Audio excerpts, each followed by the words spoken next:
Welcome to the Scene Snobs podcast. What's going on, everybody? It's Hi. Tuesday, and you feel all right. Full House used to star on Tuesday nights too. That's it. That's all I got. That's the song. That was strong. That was special. I like that. I don't know that it was that strong. I think you're, just trying to pat me on the back. Yeah, I'm just lying.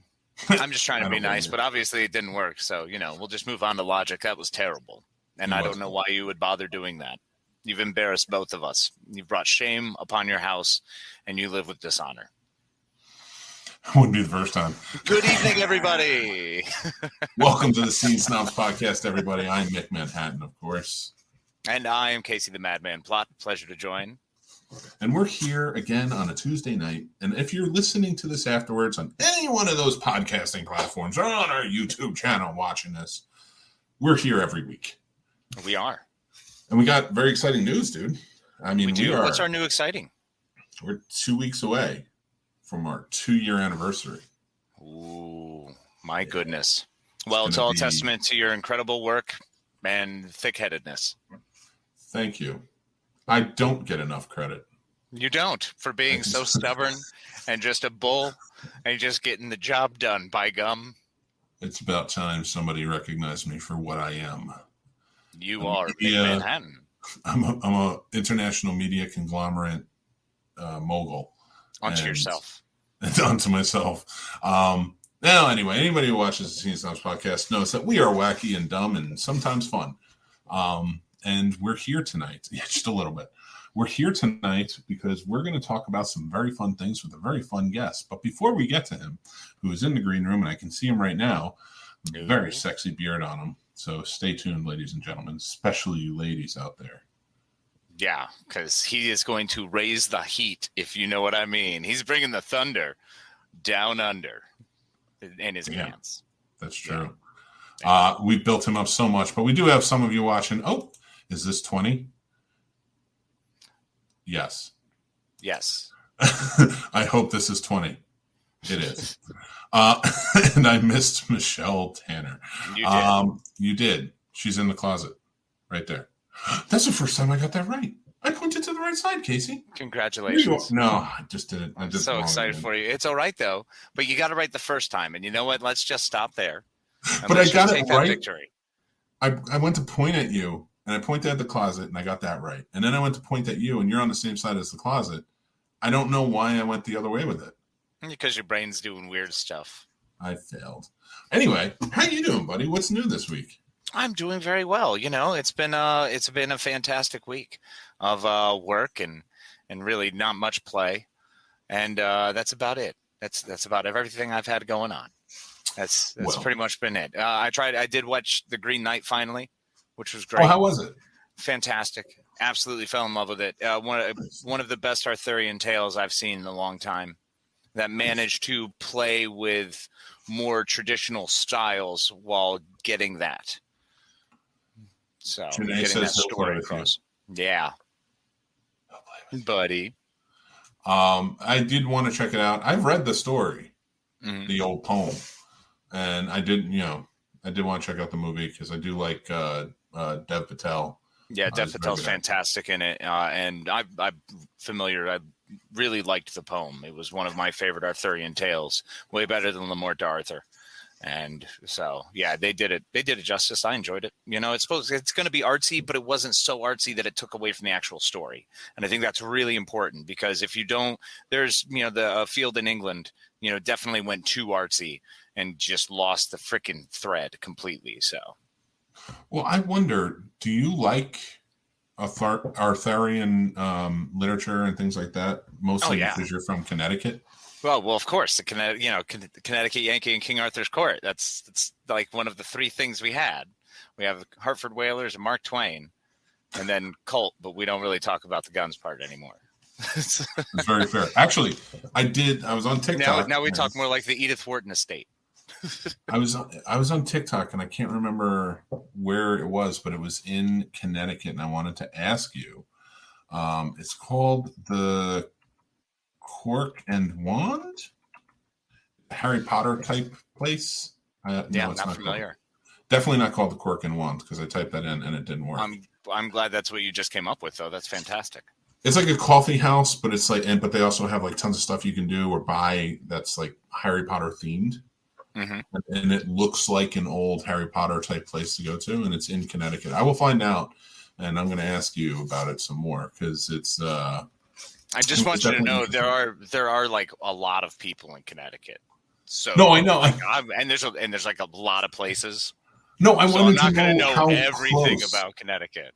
I didn't expect you to know it, but I wanted to know how close where you're from, might have been to it. Because Connecticut is now there may be a lot of people in Connecticut, and there may be a lot of places in Connecticut, but Connecticut is not a huge place. No, it's 3 hours corner to corner. So yeah, you could be close to it, and you know what? I bet you are. I bet you are close to it. And it's going to be fun because they actually do this thing. And I'm not even a Harry Potter fan. I'm into it. They actually do this thing where they mix your drink. They ask you a question and then they mix a drink. And whatever color. I don't know. No, they just like take the drink. It's like a coffee thing and they mix it. And it changes colors. And whatever color it changes to is what house in Harry Potter you belong to. Okay. Is that going to be the same color coming up or does that change colors too? All right. You're ruining this for me. All I want to do is find out my color. I want to find out what house I'm supposed to be in. There's so many tests online, bro. There's so many, and I'm sure there's a Cosmo out there that you can grab back up. Like you've got options. But I want to go to Connecticut. Maybe find a teen beat. Well, yeah. I mean, obviously the drink would be the most proof shy of an actual sorting hat. Well, I don't have one of those, and I'm not in England. Yeah, neither one of us are, and it's a detriment. Well, anyway. To our Harry Potterism. I don't know enough about Harry Potter to argue with you. So I'm going to say, guess what, ladies and gentlemen? It is time for a little thing we like to call Casey Knows Best. Now, if you don't know what Casey Knows Best is, or you're joining us for the first time, Casey Knows Best is where we talk about the latest in award shows, and we go over each show or each winner of those things and see if Casey knows about them or what he thinks. Casey knows best, so you better pay attention. I have the greatest knowledge and understanding of what you should currently be watching versus how the award shows like to just give these fucking things away. So let's do this thing, big guy. Let's go. All right. Winner for Best Limited Series, The Queen's Gambit. What do you say? The Queen's Gambit was pretty bomb. Netflix has done a fantastic job, and Anya Taylor-Joy was kind of the business. They did a period piece, which I'm usually a sucker for, and they did it exceptionally well while dealing with mental health. And I think they just kind of married a bunch of cool things and portrayed this woman's life, which was very well done. So well earned.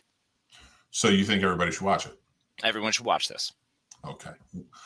Comedy series. The award show kind of got it right. All right, fair enough. Comedy series, Ted Lasso. Ted Lasso is a masterpiece.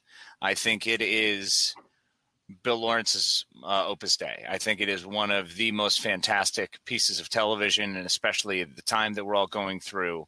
And I agree, award shows are terrible. Yes, Janai 42, I could not agree more.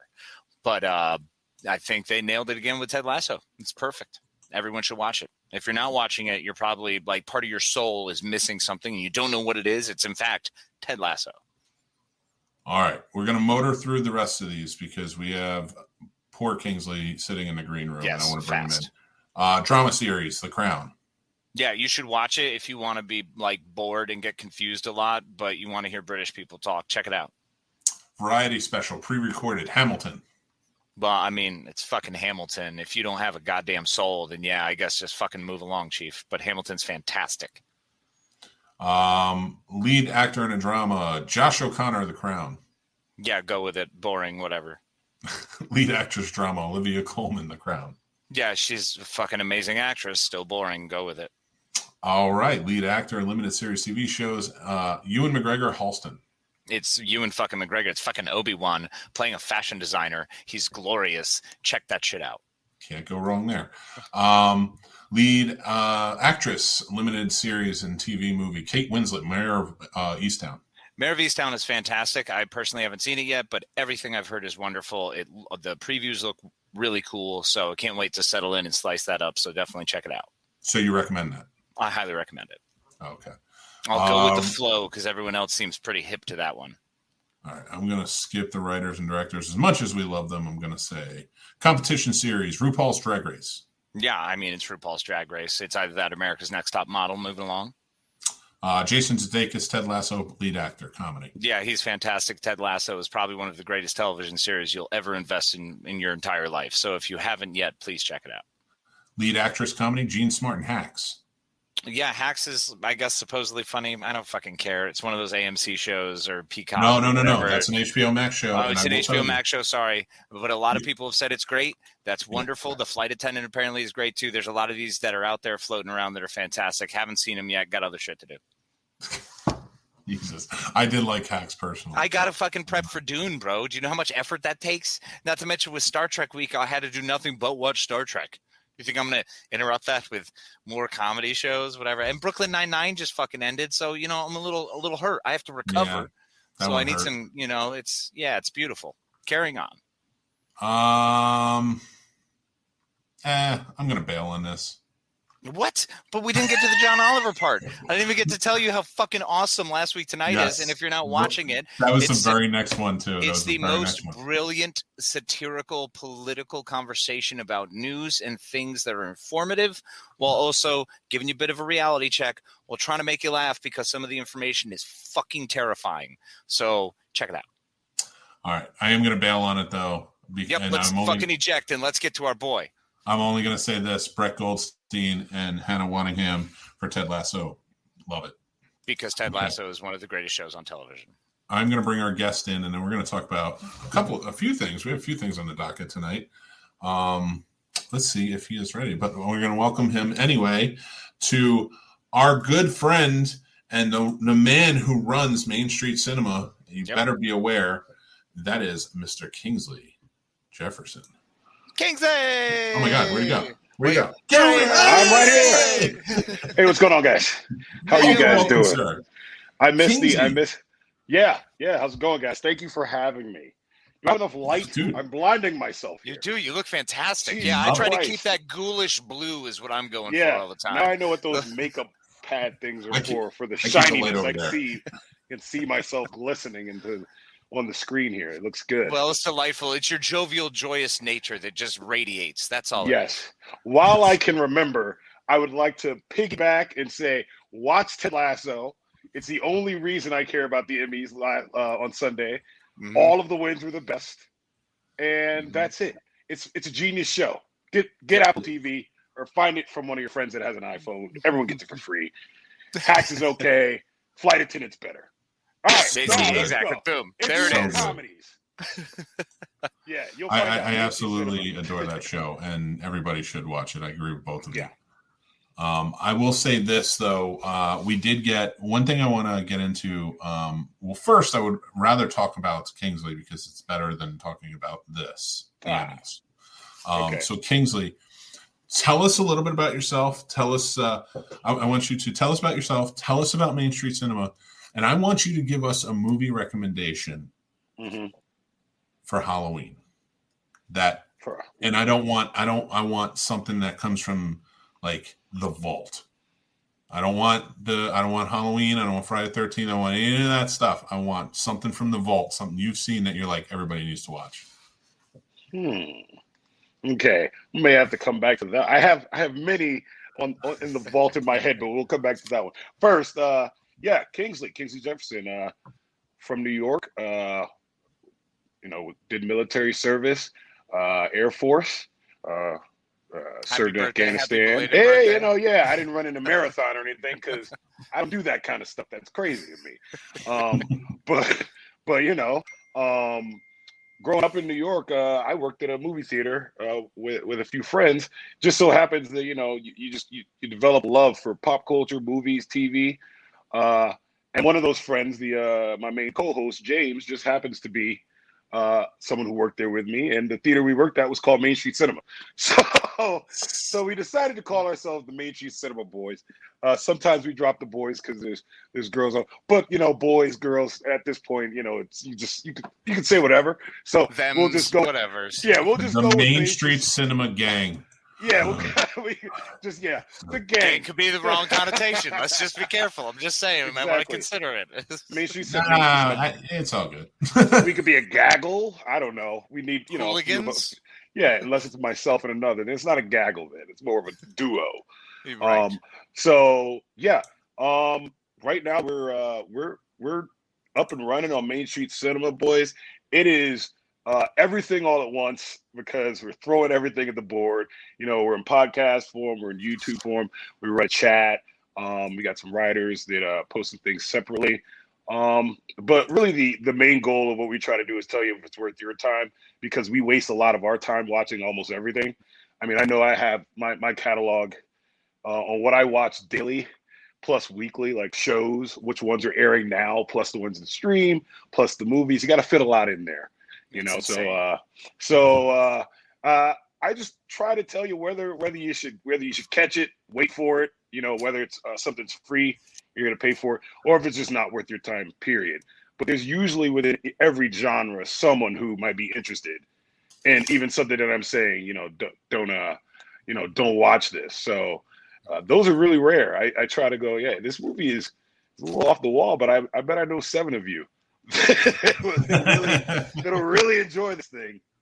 So that's what I try to look for, and it's fun. I've been having fun. Got to get to meet other creators and everything that are all about this this field. Just pop culture, movies, music, everything, and I've known Casey for a while, and I'm just glad that I was able to connect with him because I was asking him questions about it in the beginning. But glad to be here, and I will get you a movie for Halloween. And you want one that's not, so we're going to go over genres, and my favorite kind is, comedy horror. So maybe not one everyone's seen. I'm sure you guys have seen it. But I'd go with Slither. Yes. Ooh. James Gunn, buddy. That is one of my all-time favorites. Good, Nathan Fillion, Yeah. Elizabeth Banks, one of her earliest roles. Michael Rooker, who crushes it all the time. So I love that flick. Excellent choice. Yeah, you know what? You know what I really like about you choosing that? Yeah. That's one big thing. I love it. I love it so much. I got one too. I got one at Spirit Halloween. They have him in the egg, and the big giant one. Oh, it's so cool. I just picked it up the other day.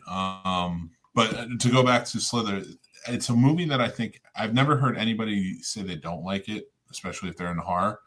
But it's one that isn't recommended often. So I love that you said it, and that was your recommendation, because I really think that was spot on, perfect. That's weird. That movie's right up. Yeah. Sorry, go ahead. No. Go ahead. Yeah. You don't stand on happenstance here. Weird to me that's right up my alley, though, because not so much James Gunn, but Nathan Fillion. James Gunn's obviously James Gunn. You got exactly what you expect if you watch that, and you go forward in his career, still the same kind of elements. But I didn't know him back then the way I know him now. So when I go back and watch it, I can tell. But Nathan Fillion, and Elizabeth Banks and Michael Rooker, those are those key elements. And it's just a cool movie. It's a fun one. It's one that you can kind of just have on and just bang through, and it's lighthearted, and it's just at the end of it, you're like, that was a silly, fun little romp. Oh yeah. But I've seen people be scared watching it, because there's some moments when people are getting slashed that bathtub scene. It's pretty gross. Yeah. More than anything, it's pretty gross. Well, that's it. You can see that trauma. He was growing from that trauma version, what he came from, and he still had the elements of that with the creature that he created, but it wasn't as far as trauma was. Oh, yeah. Well, I want to say this. We do have some people chiming in the chat, and we always love to get to them. Radar, what's up, buddy? Our winner last week. So won with Pillowcase last week, and it actually leads me into, I'm going to test you guys. All right? Ooh. Well, I'm going to test you, Kingsley, not you. Okay. And if you get it, we're doing a lot of horror challenges, and I want to get rid of these pillowcases so bad, and I only got rid of one so far. If you get it, then you win a Halloween 3 pillowcase. Yes. Ooh. No, you I have saw to. those come up. Ooh. I'm going to throw a quote out to you. It's a horror Oh, comedy. I'm sticking. You said you like horror comedy. I'm sticking with it. I'm going to give you man. a quote. You have till the end of the show to tell me what it is. Okay. And I'm going to go on honor system. But I will. Yeah. If I Google it, I'll tell you. I'll just tell you I cheated. So yeah. Here's your quote, because I'm also going to give another horror movie quote. It is not the same movie, and this is for anybody watching right now. Okay. And they have until next week to answer the question. But right now, this is for you, Kingsley. Here we go. Okay. Wait, I forgot what the quote was. That was awesome. That was the most suspenseful thing before the actual suspense. Listen, we are not well put together here. It was like Kiss the Girls. It was so many levels. We may have to kill my stepdad. You think about it, you let me know, and if you get it by the end of the episode, you take home the Halloween 3 pillowcase. And Radar, I got yours coming to you too. All right, we have Ron Lippett says. Ron Lippett, hi buddy. Ron Lippett says that Ted Lasso is the GOAT and Hannah Waddingham's speech was perfect. Truly was. Oh, yeah. And she's fantastic. Hannah Waddingham is just glorious, man. Her character, everything she's done, she's just fantastic. And Juno Temple and her interaction is some of the funniest shit on the whole show. Oh, absolutely. Brett Goldstein, my man. He's Roy Kent is my hero. He's every fucking where. Roy Kent. Roy Kent. They told me not to swear up here. Gerard says Ernest Scared Stupid. That is his. He's giving us his recommendation. That's a good one. I like that one. Okay. Radar gives us Demonic Toys. I like Demonic Toys. If you don't mind old school vintage flicks, the movie Ghost Story with John Houseman and Fred Astaire was outstanding. Another great recommendation. That is a good one. Yeah, it's an interesting one. I've checked that one out. I'm a big fan of House 2. If you're talking about silly off the wall ones, because the idea of breaking through your shower wall to find an ancient Aztec ritual going on with a virgin on a slab, it's a lot of weird shit going on. A lot of things to take in. Yeah, it never goes well when that happens. And it never has anything to do with the original movie. And it's wonderful. Which is why it's glorious. All right. I'm going to give the next quote so people have it. Oh, no, you know what? I'm going to make people wait until the end, but I'll show them the prize. It is one more pillowcase, and this is the last pillowcase. So once this is one, we're going to the other stuff. So actually, I'm going to do this. I don't know where I put it. All right. Oh, here it is. Okay. Whoever gets this one wins a Motel Hell pillowcase. And from Cabin 13, which makes awesome horror decor. Oh, yeah. A gingerbread, a zombie gingerbread Christmas ornament. So that's right. You win both of those if you get the quote. And the quote is, I will just give it now, because why not? I think I must have one of those faces you can't help believing. All right. It's not going to be easy. I'm not making this easy on you people. I made it a little bit easy on Kingsley, but he's our guest. Yeah, I don't mind that one. I backtracked from Star Trek to remember. That's well, you can tell me anytime, and you win. Shaun of the Dead. And you win the pillowcase, sir. Congratulations. Yeah, when he comes out of the house. That's a funny scene. I'm just like, there are 3 movies. I'm like, there are 3 times where they had to kill people's dads. Mm-hmm. I love Edgar Wright just loves murdering dads, man. Yeah. He really does. I wonder what he felt about his dad. A little bit of patricide, I would say. Yeah. Oh, yeah. And Radar says the fact that I can't buy a caterpillar from House 2 is a crime. Right, I'm sure bro? Radar understands. All right, everybody. Our next topic tonight, and I really can't wait to hear what you guys think about this. We're going to dive into true crime movies handled by Hollywood. And here's what I want to know. With the thing that's happening with, the murder of Gabby Petito, it's been all over the news. It's disturbing. It's sad. And it's going to become a Netflix documentary. It's going to become a movie because it's all over the media. And it got me thinking, I was like, do I want to see stories like this in the media? Do I want to see stories like this made by Hollywood? And I want to know what you guys think. Oh, Kingsley, please, you're the guest. Fire away, sir. Yeah. Do I want to see the stories like this in the media? No. Not the media. Media, they're always going to do that. I misspoke with them. Well, I mean, you can still answer that question. Do I want to see them? No, but you're going to see them because it's media. It's going to cover them. It's the way they cover them because media can still do like a true crime editorial instead of just writing about the facts of the case. So like Dateline. Yeah, they can still do that kind of thing. Do I want to see it on Netflix or Lifetime or any of those things? I can't say that I'm a big fan of true crime. I've watched some because of the actors who are in them, like the one with Zac Efron where he played Bundy on Netflix, and some other ones like that. But I know that even those got flack because of things that if I was a victim or related to the family, I'm related to the victim as a family member, I wouldn't want to have to sit there and do it. So, I mean, it doesn't really interest me, and I kind of get where they're coming from. I just think, there's enough bad people in the world. You don't have to keep showing me. You have to keep showing me documentaries and movies about it. But some people are into that. Yeah. I would say, in case, hold on, if you don't mind, hold on one sec. Just to add to that, because I know you're very passionate about this, and I want to let you go, if that makes sense. Absolutely.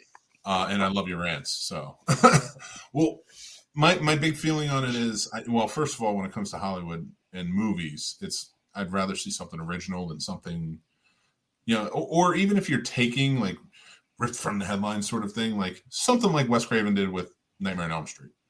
Those were two true stories in his life that he just kind of mashed together and made this entity that was just truly beautiful and wonderful horror movie. Now, a dead on like trying to follow the story, like I don't mind the Netflix documentaries, things like that when they're done right. Like Making a Murder, things like that. It became huge, but it was a really well done docuseries. It's the scripted movies that come out that are taking way too many liberties with the story and how they portray the victims that I'm just kind of like, and sometimes how they portray the killers that I'm like, killers, yeah, exactly. Like Zac Efron didn't do a bad job as Ted Bundy, but he's made him seem hot. Yeah, it's Zac Efron playing fucking Ted Bundy. Are you kidding me? I'd go to that dinner hunk with him. Of man. Are you shitting me? I would absolutely be enthralled with that man. That's some horse shit. Yeah, I don't want to see him idolized in that way, but that's fine. Sorry, I'll get there. No, but that's a great point. And you do stuff like that, and it's like you're over sexualizing this horrendous thing that we just watched for days in the media. That, of course, is going to be shut out in a couple of days now that it's solved because the media sucks and they don't care about anything. And then you're going to get a movie about it, and it's just going to be, what are you doing? Like, seriously? Like, this is how you treat a 22-year-old girl. Mm-hmm. I don't want to watch a movie about that. I don't want to watch a movie that you're going to make about that. I may watch a Netflix documentary and learn more about the case because they'll go in depth, but I don't want to watch your movie about it where you're going to put some sexy star playing the boyfriend. I don't know who. I'm a millennial, so I don't have. I was born in the late 1900s. One of the Jonas Brothers. I don't know what these kids are watching nowadays. It's Nick Jonas playing him. I know him. It'll be The Rock. So I was thinking The Edge. Oh, yes. Maybe the Christian Edge in there too. Yeah. Why not? Oh my God! Don't play the parents. And listen, let me tell you something about Edge. He was great on Haven. All right, I love that show. It's still one of my favorite shows. With that Eric Balfour giant face. You shut your mouth about Duke. Shut your mouth about Duke. Duke was a hero. He gave up everything. I got get out of here with your Haven. But Mick, you were right. Yeah, I totally. He just left a little bit. I agree with Mick. Before you go, Casey. The two biggest problems that you have when you're watching it is the glorification of like the perpetrator, because you have that situation where these actors, when it's scripted, like Mick said, you have these situations where you're making this person not seem so bad. Even the one that was on Peacock about the doctor that it was Joshua Jackson. Great job, but there were episodes where I was like, he didn't seem like that bad of a guy. Terrible fucking guy. Terrible guy. But you're making me. I'm watching the episode and be like, oh, this isn't so bad. It's humanizing that aspect. That's just uncomfortable. We don't need that. We don't need that in our lives. Personally, it's good. It's good for the show. But other than that, the victim blaming that comes because of the situations they show that the person putting themselves in with this perpetrator that's being glorified. So you just have a double whammy of just poo. And that's all I see when I'm watching. Like, exactly, that's what it is. We already have a glorification. Who's at fault, though? We already have a glorification in the media that's happening. So the media is already building these people up and already has built them up. For years, we've already been the stars are the serial killers. It's been terrible, but it's what we've seen. And the victims are the ones who usually have to fight for their innocence, for the proof that they deserve to die in a way, is the way it's seen through the media's lens in a lot of ways. And it's fucking disgusting that they would dare set it up that way. Hollywood is doing the exact same thing to make you humanize and then glorifying these people. The same thing we saw happen with Charles Manson. It's a terrible fucking thing that happens, but that's where you get these sycophants and these people who want to follow that line, who want to be part of that because they get trapped and roped into it. The docuseries are fantastic because yes, you still get, leaning one side or the other, but you get more facts. You get the more of what actually happened in the story. You get better interviews. You get more firsthand accounts, as opposed to these Hollywood stories that are cut and changed and scripted. And, you're supposed to evoke a certain emotion and feel a certain way. So I'm very against the Hollywood version of these serial killer movies, unless they're the absurd ones, because I also enjoy the horror genre. So it's kind of stuck in the middle. True crime, I don't think you should really touch it. If there happens to be something similar that happens in a horror movie or a drama or whatever, thriller, okay, you pulled something from reality, art imitating life, imitating art, whatever. I get it. But going in that direction to the point where we start to like these people, that we're supposed to feel for these people and maybe understand them more. There's a certain degree to that that's grimy and I'm not okay with, and it just becomes straight money making. Yeah. So where would you feel? Where would you feel? Because I feel kind of in the middle on something like Law and Order SVU, where maybe 6 weeks after something happens, they will make an episode. Yeah. And they'll change the names, change the story up, but we know who they're talking about. Yeah. We know what they're doing. But that is kind of like in the middle where I'm like, I'm okay with this because Liv and Ice-T and them literally trashed the person the entire episode. That's the thing. They're not saying that these people are great. Well, where's the balance? Where does the balance fall on the viewer too? So the viewer, where's the responsibility of the viewer to go out and try and find out the real facts of this? Like, when you go out and you watch that Ted Bundy movie, let's take that as an example. Yeah. And then you're like, okay. And then you go and you watch some of these docuseries that are, it's like, oh man, this dude was a monster. What did they do in this movie? Like, it's crazy. Where does that fall on us as the viewer to turn around and be like, okay, we have to remind ourselves that we're watching a movie about a vicious serial killer and, not like, oh, he's a wonderful person, That's actually something that my drama teacher brought to our attention. I think it was my senior year when he looked us dead in the face and said, remember, the audience is stupid. They need time to react to everything, and they're just going to feed into it. And that's what's going to happen. The audience is dumb, man. We're dumb. When I'm a viewer going into these shows, I'm dumb. I'm hoping to learn something. The problem is whatever I take from that is all I'm taking from it. So it's incumbent upon us to do the research and to dig. And unfortunately, bro, we're dumb. many have said, and especially many acting teachers and throughout the years, it is not what it pertains to the stage when they say this. So I'm kind of tying it into the Hollywood effect, but it is not the actors or the performers' job to teach you. It's their job to entertain you. So what you do with that knowledge afterwards, whether it be fake or not, because we're really mostly dealing in fiction most of the time.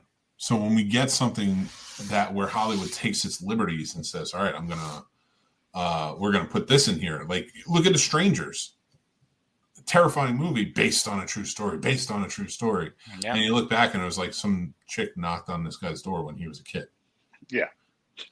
Like, that's your true story. Right. This is, people are actually believing there were 3 killers out there. Like, because that's, you're taking your liberties to scare people, and I get it, and it's a marketing ploy, but where does it fall? Like, I'd love to know that balance. Like, where does it fall on us to find out, While I love an informative film or an informative show, I like to consider myself an informed viewer, and just that modifies me, not the industry. So I look everything up because I just don't believe that. I can't believe that certain things are happening. Right. And usually they aren't. Usually it's different than what I'm being shown, and that's because of sensationalism. It's a lot of stuff is boring. Guy sat outside your house for 30 days just staring at your window is not as cool as a guy taking pictures and stalking you at your classes and stuff and being like 5 feet away from you when really all he did is sit in the parking lot. Right. That's what really happens. Like, but it's cooler if you have a hair doll. Yeah, yeah, exactly. You gotta make it interesting. Yeah. And see, I subscribe to Casey's way of thinking that the audience are just idiots unless they're like us who go out and say, I'm going to learn everything I can about this. And that's the unfortunate part. That's where you get so many people who said, I saw or I heard. And it's like, okay, well, what the fuck did you read? Where's your source material? Yeah. I listen to the podcast also, okay? Yeah. The true crime podcast that the movie is made off of. That's what I listen to. That's what marries them, man. Yeah. Well, I will say this. Ron Lippett says, don't be Raz and Ice-T. That man has improved many a night for me, as he has with all of us. Dude, Ice-T has the best job in America. And he said that himself. Yep. I got five lines. And people love the shit out of it. Yeah, people love it. And not just the 5 lines, but you're the guy. You remember him. He gets his razzies off looking at little babies. Yeah, okay, yeah. He's touching babies. Is that all you got, Ice-T? Yeah, that's all you got? Jesus. That's it. The Slenderman documentary on HBO is a strange combination of documentary and horror. That concept still frightens me. And you know what? That's something that changes it up a little bit, because they told this story. They took the Slenderman, they took that idea of this entity, and they made a movie around a horror movie. I'm okay with that, because you took the entity. It wasn't real. It was about these girls who killed these 2 girls who killed this little girl. This is a real life story. Killed this little girl and then blamed it on the Slender Man. I don't mind that you took the Slender Man, because he's not real, and made a movie about him and left out the part with the girls. And something like that's okay with me. Like the Ed Gein. Ed Gein's been redone how many times? Right. I think Mothman prophecies, all that shit. I mean, anything that you're pulling that sort of, you're creating the legend. I understand creating the legend. I do grasp that. The problem is creating the legend of the monsters, more of the actual Ted Bundys. If we had a Menendez brothers story, when you get into those stories, Truman Capote, someone who I always thought a human piece of garbage, who used an actual story and other people's pain and suffering for sensationalization and to make a boatload of money, kind of bearing into that true crime drama world. So it started with trash, and it is kind of trash to me. I consider it trashier. It's National Enquirer level trash. Okay, I get that. So with great performances, which fucking sucks. I think we all agree that we need to stop watching true crime. All the true crime podcasters right now are freaking out. What did he say? No. Real reporting and actual finding facts and things that are digging into the case and seeing different sides of the case. You want to play those games? Great. Do it. I think legal arguments are fantastic, and discussions about that only make us better as human beings. Yeah. Just don't get fucking all glorified into the murder aspect. I should try to kill them. That is a great fucking idea. I love it. That's a perfect answer in my opinion. We're gonna switch gears and switch to our main topic tonight. But before we do, I want to remind everybody that we do have a little contest going, and it'll be going. It's a Halloween prize giveaway, and if you can name the movie that this quote is from, you will win the Motel Hell pillowcase and the gingerbread man ornament. So here we go. I think I must have one of those faces. You can't help it. So you guys tell us. You can tell me in the comments. You can message me. Do whatever you got to do. all before next episode. So you have a week, and you can even look it up. So don't screw up. Get it done. Who's going to drop the ball? Somebody's going to drop. I still haven't given away the Halloween 2 one. We're still waiting on that. And we have a lot. And that's the thing. Like, I'm giving away, like, not like I like these. I want these. Like, I like these prizes. I do too. I want that Halloween 2 pillowcase, man. Well, if nobody claims it, you can have it. So there you go. Like, if nobody goes for the challenge, you can have it. I will say this: I like these prizes, but better ones are coming. If that makes sense. Mm-hmm. Like, of course, I'm building up to Halloween here, so it's so funny that like people are like, maybe they're just holding out for those. I don't know. Well, they don't want to be disqualified because they won, and you got to understand, y'all. Nothing can disqualify you. You can win as many times as you can win. You win 15 times in a row. I don't care. I do want to mention naked in the streets like Lady Godiva. Just live your truth. I do want to mention our Patreon. If you are a Patreon member, which is $5 a month, you get exclusive stuff, content, swag when we have it out, and things like that from the Scene Snobs. But every month we do a prize giveaway for only our patron members. And this month, we were giving away a 24 by 36 Nightmare on Elm Street poster. And the winner is Dan the Man, Master Shake. Dan the Master Shake. Congratulations, Dan. So you win the Nightmare on Elm Street poster. Enjoy it in good health, and it will be sent out to you next week. All right. Let's switch. Follow, like, and subscribe for more. Anyway, let's switch gears into the main topic tonight, and that is because Halloween's coming up and we're such big fans, we're sticking with the horror genre. Now, it got me thinking the other day, Kingsley, you mentioned earlier you love horror comedy. Of course, horror comedy is so it's just as important, in my opinion, as just straight up horror movies. Like, it needs to exist. But I want to talk about the movies, the genres that have crossed with horror genre, and ones that haven't, and should they?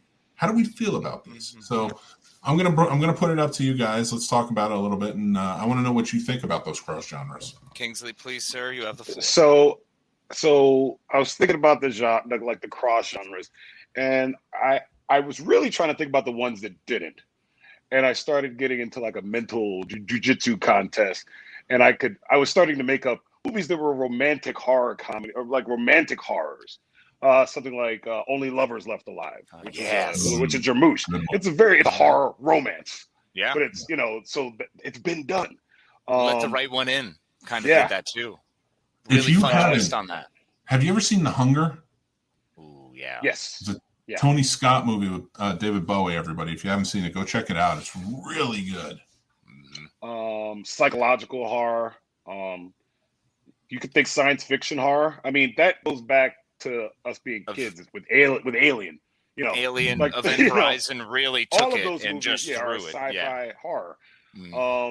Sunshine. Supernatural, more superhero horror. I guess what's the most recent one? I guess like Brightburn. Brightburn. Well, I guess New Mutants. Would be horror, superhero horror, and then obviously the show, The Boys. I guess you could consider that horror when that chick is drinking the milk. That's pretty scary. That's the scary. Wait. In The Boys, that's the most horrific part for you? That really made, I wanted to turn the TV off when she's like, well, not when she's drinking, when he's like, he's tonguing that bag. They run a boat into a whale and like end up inside of the whale and the blood and guts, and the most horrific scene to you is titty milk. That scene was horrifying. Butthole exploding Invisible Man was pretty intense. That one got me. The Invisible Man was a good one when you talk about psychological horror. Yeah. A new one for that would be like Possessor. Well, that's like body psychological horror. So you get like a 3-part mix, which brings back to Slither too. Yeah. Like I guess nature horror. There hasn't been enough good nature horror. It's something where like, Mark Wahlberg was busy doing science. Okay. All right. So Kingsley, I said there hasn't been enough good. nature horror. I've seen nature horror movies. Yeah, sure. Please don't if you ever wanna- say The Happening If you is want to good. start with The Happening being at the top of that list, I'm okay with that. Oddly, and then we'll I just- think it's middle of the pack. Yeah. No. Because all right, where does nature horror? How much does nature horror expand? Do we talk about animals?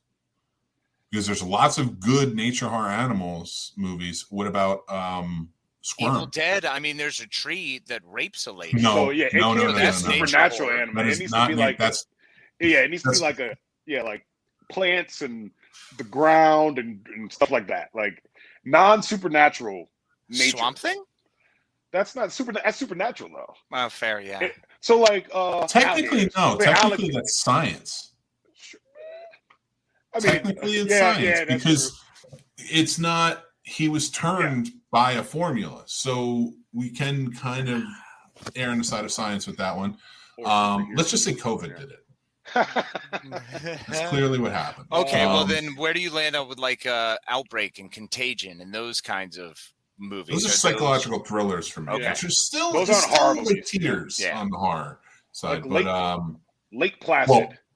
well, actually, nature. That's a nature good one. horror. Yeah, I mean, is it an animal horror movie or I think it's a nature horror movie, right? You got to put it in a bucket Sharktopus? somewhere. Day of the Animals. Yeah. Go back to Leslie Nielsen days. That was a crazy one. But going back real quick to the movies like Contagion and Outbreak and things like that. What was that? Shadow in the Darkness? I have no idea. Ghost With the in the lions? Darkness? Ghost in the Darkness. Yeah. Ghost in the Darkness. That was a good Yeah. one. Yeah. But those movies that deal with pandemics Yeah. have a whole new meaning now, and they're much scarier than maybe they were 20 years ago. And that was the crazy thing with watching Contagion and really enjoying it, but understanding how boring it is, and yet the complete and utter loss of life was obscene.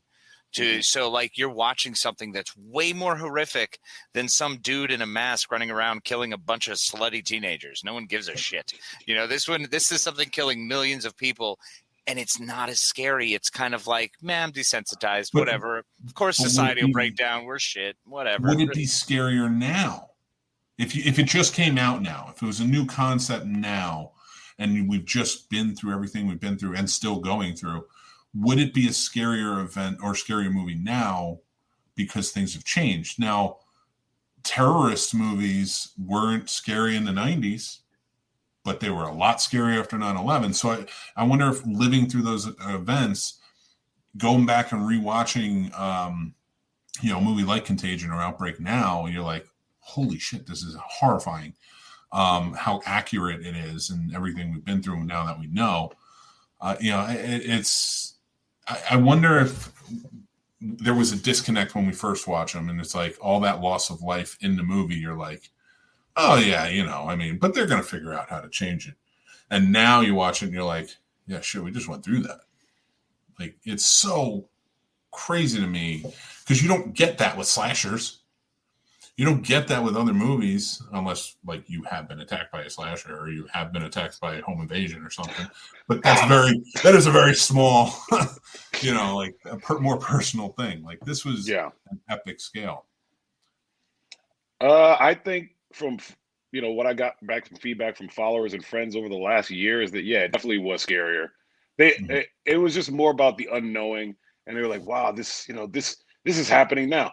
Of course, it's not exactly what's happening now, but it was scarier to a lot of people when there was a resurgence of all these movies: Outbreak, Contagion, even like the Sci-Fi Network ones that suck, but they're out there in numerous forms to watch about some type of outbreak. And people were getting scared. And even now, when I rewatch them, I always liked Outbreak. But it's more kind of an action movie to me. Those Michael Crichton era, all those stories that he did. Yeah, and he was calling this from the beginning. Yeah. So it's definitely, I look at it different now when I see it. But Carriers. I just like to think, Carriers. Yeah. I just think, I guess there's people across the ocean that have thought like this for probably like 40 years because they have outbreaks all the time, and we were just lucky. Over here, at least, in America, we're just lucky, and we're isolated. Even when Ebola outbreak happened during Obama's presidency, and I'm only using that as a date, people. Yeah, like a time frame. All 16 people. Was it 16? I thought it was more than that. Something well, I mean, but again, like, I know I was watching it and I'm like, oh man, it really sucks. Again, it's like you're watching it in a meeting and you're like, yeah, that really sucks that's happening, but we're good. Yeah, it's Ebola. Like, come on. We're about as worried about that as bubonic fucking plague. You gotta dive in their blood, man. Seriously, man, you gotta lick their face when they're sweating profusely and get up in it. It's horrifying. Like that's the other crazy thing is just read about the shit. Just learn. People have been studying, virologists and doctors have been going to school and studying these things for a very long time. So no, if you go outside your local hospital, they would say different. Don't read about it. I like to watch Casey's head. Don't do that. You don't need to know anything. Stay dumb. Yeah, thanks, buddy. Just gonna sit over here and just smash this tape against my brain. In fairness, like I'm right there with you, but oh my god. So going back to the horror genre, and kind of switching it up a little bit because we're getting into a place that I would let nature horror all night. Yeah, nature horror. Back when Mark Wahlberg was doing science. I will tell you an underutilized horror genre mix is horror musicals. Ooh, buddy. Let me tell you what, the Disney Channel has been crushing it with Zombies and Zombies 2. What is that? I saw them on. Bro, my daughter is all about it, and I'm going to tell you straight up, I love it. It's ridiculous and over the top, and there's aliens and werewolves, and there's all kinds of things, and they're all dancing because the human girl, who's maybe not a human girl, is in love with the zombie, and my friend, wacky news ensues, and there's cheerleading. So I'm in. Big Bring It On fan. That's right. That's fair. I will tell you what we don't have and we need more of, and I talked about this, Casey, earlier, horror sports movies. Let's see it. What do we got? We have the Faculty. That's it. Not since the greatness of Gutter Ball. Gutter Ball. Yeah. I don't know about Gutter Ball. I have to check that out. It was a comedy, got 4.6 stars from 2008. A bowling night will turn into a bloody death match for a team of teenagers as a deranged serial killer is taking them down one by one. That sounds like fun. And also, watch list. Right, Gutter Ball, and then also let's not forget the wonderful classic Sorority Babes and the Slime Ball Bolorama. That's sports. All right, you guys go ahead and continue the show. I'm going to think about Michelle Bauer. Sounds like Mick is right, and that is an underutilized, or at least not as performing well genre. Yeah, when you have three and one of them just has football in it. It's not even like a football alien movie. That's Space Jam. That can be a horror movie. Is it?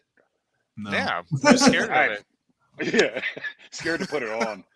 Yeah. Anything with Bill Murray doesn't have horror. Scared of the acting.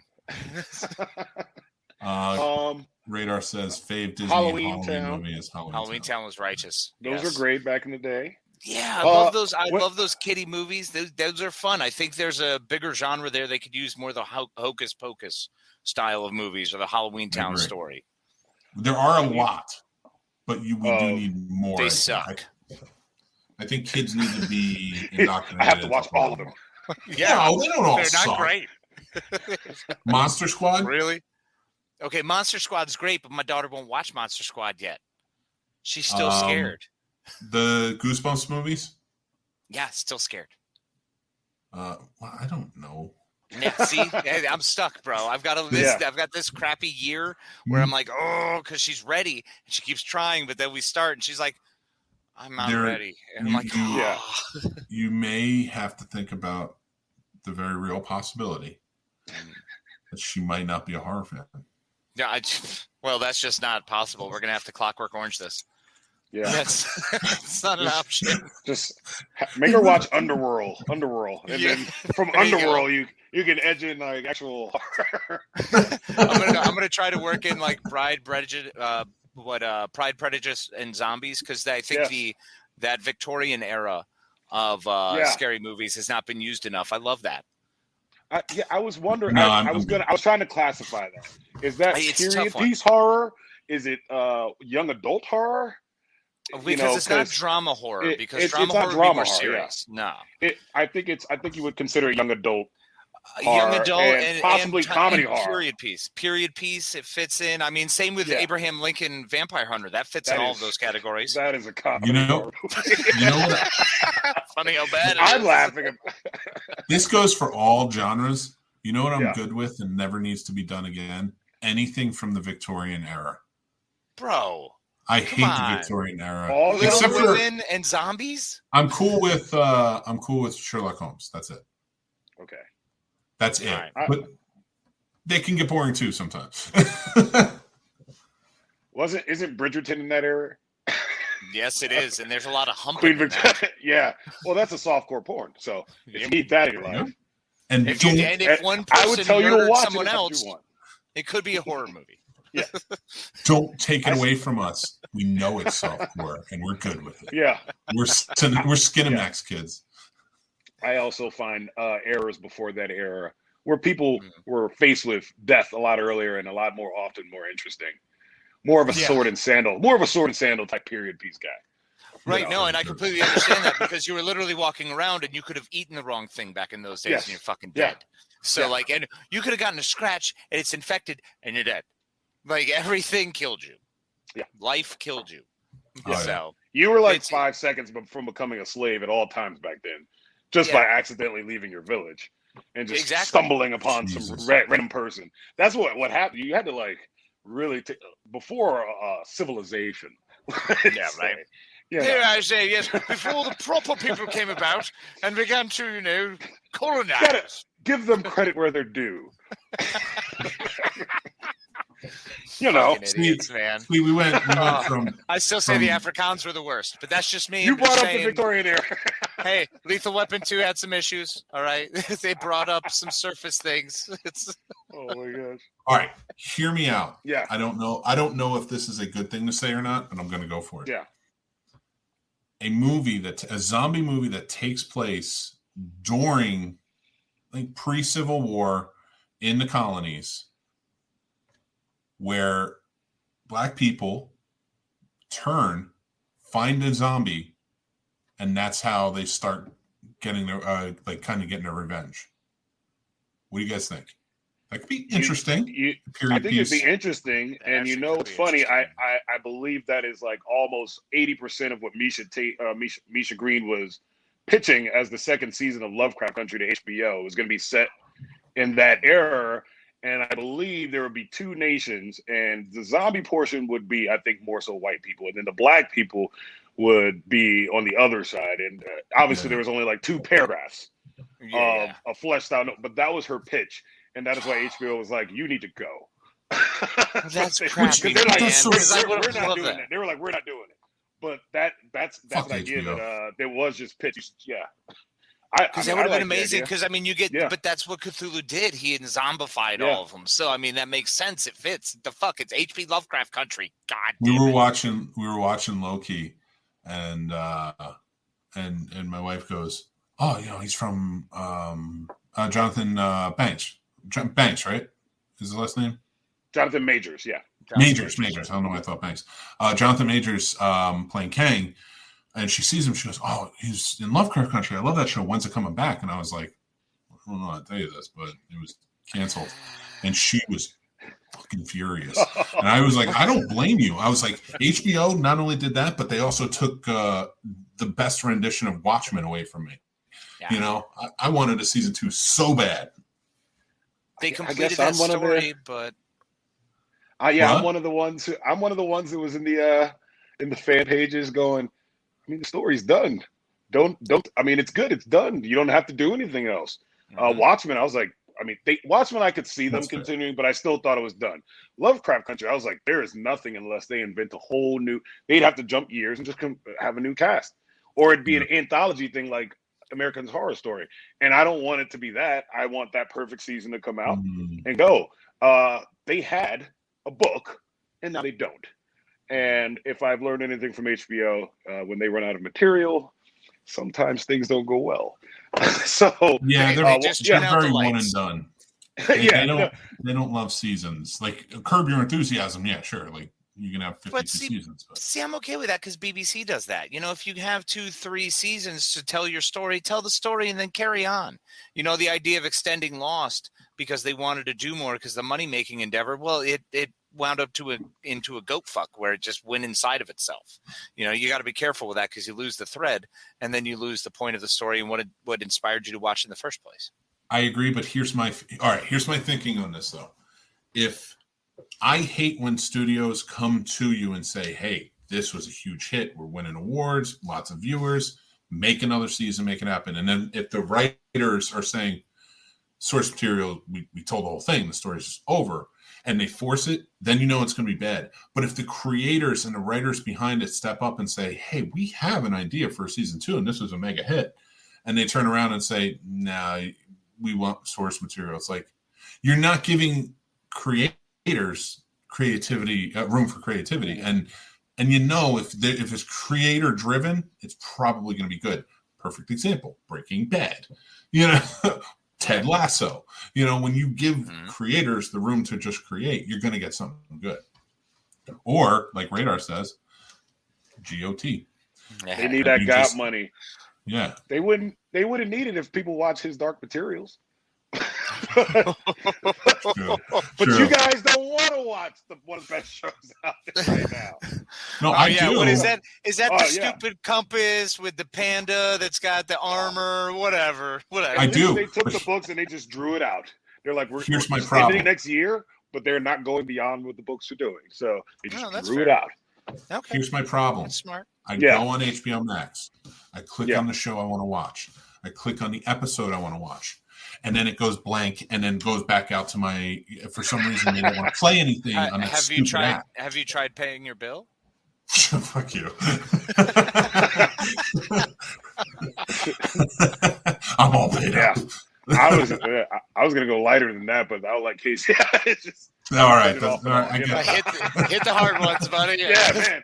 But Netflix, I haven't paid in 7 years, and all of a sudden, they're still giving me the content. Hey, man, I still get DVDs in the mail. I don't know how. But Crazy Schmott is getting all kinds of stuff. That's fair. I did. So real quick, I want to go around the horn before we finish up and talk about any new movies that we watched. Kingsley, you are a guest. We're going to let you go first. Any new movies that you saw that you liked or didn't like? Tell us what to stay away from or go with. Yeah, of course, yes. So you want new and old? Newest one was Zone 414. It's a pretty decent sci-fi noir starring Guy Pearce, and it really is like a mix between Blade Runner and Westworld. And I believe Travis Fimmel from Vikings, who plays Ragnar, he plays a really weird character in it. And it really is about AI and just a dark world that's created where there's an AI who wants to be human, and then there's humans who want to be AI, and it's decent. I would only really recommend it for hardcore sci-fi people and even those might say, hey, I've seen Blade Runner, which you can't. Or Ghost in the Shell or whatever. Yeah, I've seen these things. Yeah. But that one was pretty good. Escape Room 2, horror, since we're getting into that today. Escape Room 2, I think, which they call Tournament of Champions, was a little premature because I didn't know who the hell the champions were when I watched it. Jumping the gun. I like seeing movies where people have to get out of rooms or they'll get chopped up, like Saw in Escape Room. And have to figure out clues, because I like going, you're a dumbass, during while I'm watching it. You can do that all day.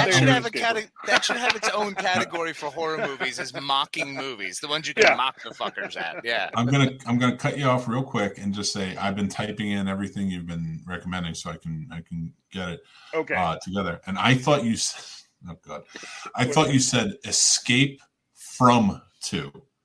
Oh no! And I typed it in, and all it brought up was Escape Plan 2. And I see Stallone everywhere, and I'm just like, there's no way he's recommending this. Isn't there going to be a 3? There is a 3 with Batista. Then there's gonna be it's gonna another one, or there's gonna be another one. And there's another Expendables coming. Oh God! Hey man, let him make his movie. I mean, the if Fast and man's still Furious can have entertaining. 12 movies, let Stallone make his movies. Who cares? I agree. You know what? That's a good point. I may not go watch it, but he can make it. But yeah, Escape Room Tournament Champions, fun. Not gonna blow you away, but if you like seeing that kind of stuff, it's not even that gross. It's just the puzzles and the rooms and the intricacy of that is pretty cool. If you wanted them to build a universe, you're not gonna get that. They didn't do a good job of bridging 1 to 2 because you probably needed movies in between. Malignant. I loved Malignant. I know some people did it, and that one. What would we consider that a mix of? That is supernatural horror. Yeah. Or is it? I mean, but really, is it? It's just a ding in her neck. So. I mean, it's still creature. Supernatural creature. Oh, ruined it. Sorry, spoiler alert. Don't watch it. We have one rule, Kingsley. You can't ruin anything 2 years old within 2 years. 2 years. Oh my gosh. Sorry, guys. It's all right. You know why? It's just a movie. It's been a week. Well, everybody's watching no, it's fun. God. Yeah. But no, I love that. I love that when everyone's going to see it. It's not as scary as some would say, but I'd say the cinematography from Juan is some of the best stuff in that. James Wan is fantastic. There's just crazy stuff going on in that movie. Other than that, I'll just throw 2 more out. Vicious Fun, which just came out.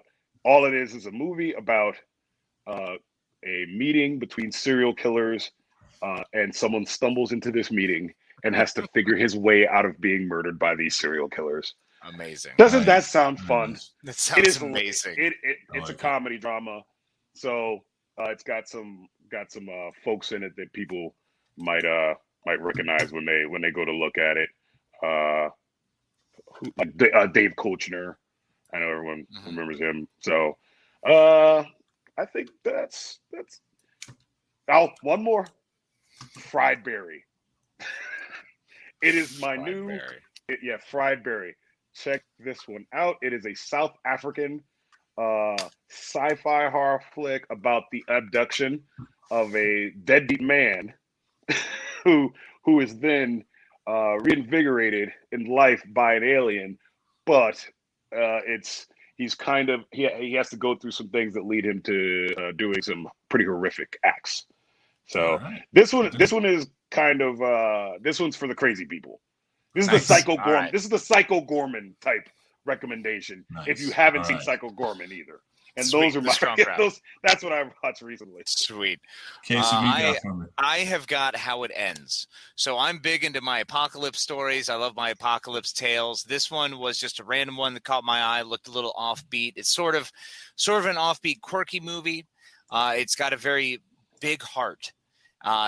Directed and written by Zoe Lister-Jones, Daryl Wine.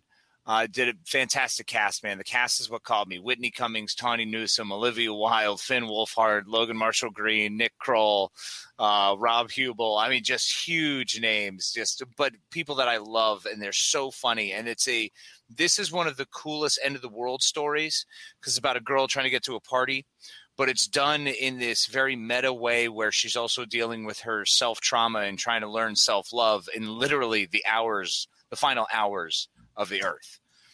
It's beautiful. It is fantastic. And it really was funny as shit, quirky and lovely along the way. And I'm going to say something I don't say often. I put this on the level of Big Fish. All right, moving on.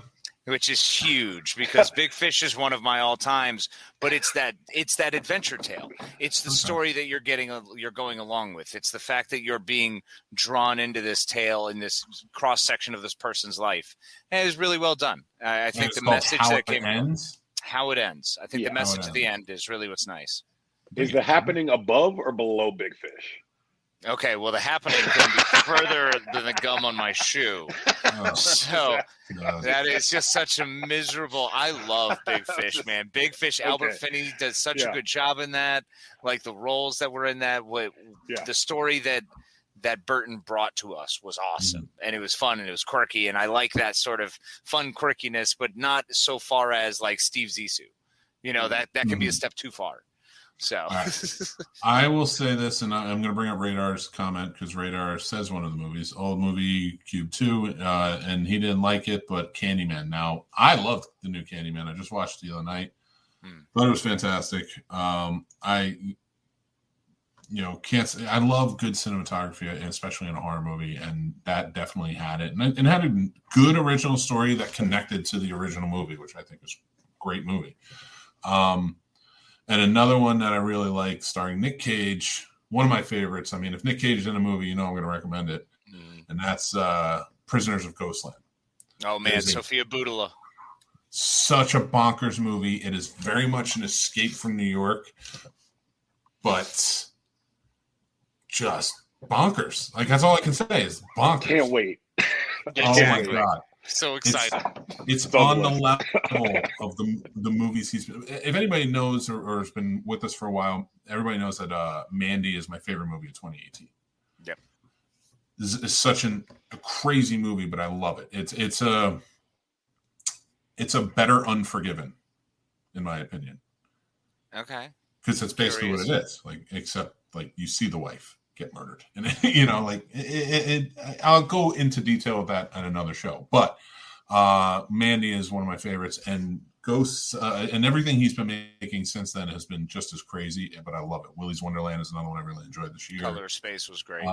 Jiu-Jitsu was insane, but he was great in it.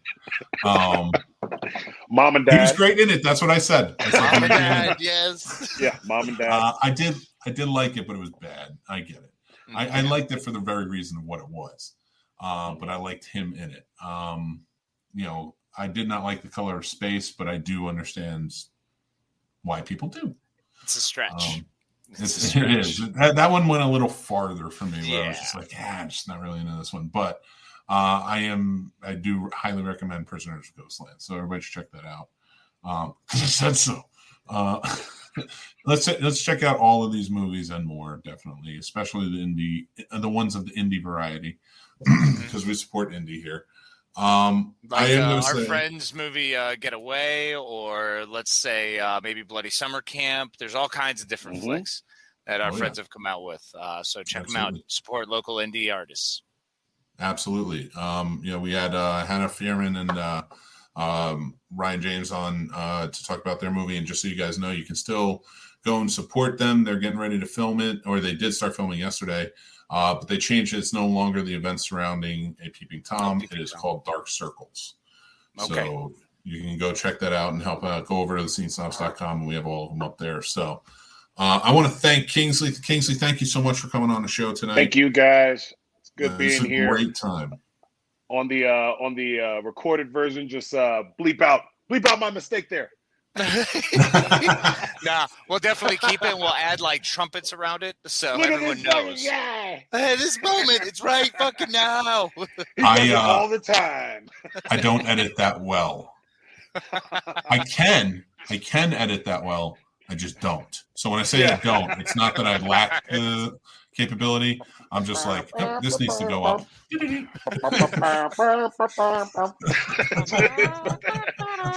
that music over it. I love it. We really appreciate it. Everybody go check out Main Street Cinema. Go check out and see what they're doing there.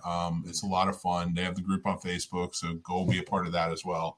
Yes, thank you very much for being on the show. And you can also see me on occasion there too. Oh, so yeah. I do moonlight over there. Regular guest star. Facebook. You can check us out on YouTube at Main Street Cinema Boys Podcast. And then we're also on all the podcast things you can find coming off of Spotify, Apple, also just Main Street Cinema Boys Podcast. And you'll see the episodes there and hope to get you as a subscriber. Oh, yeah. Whether you like it or you hate it.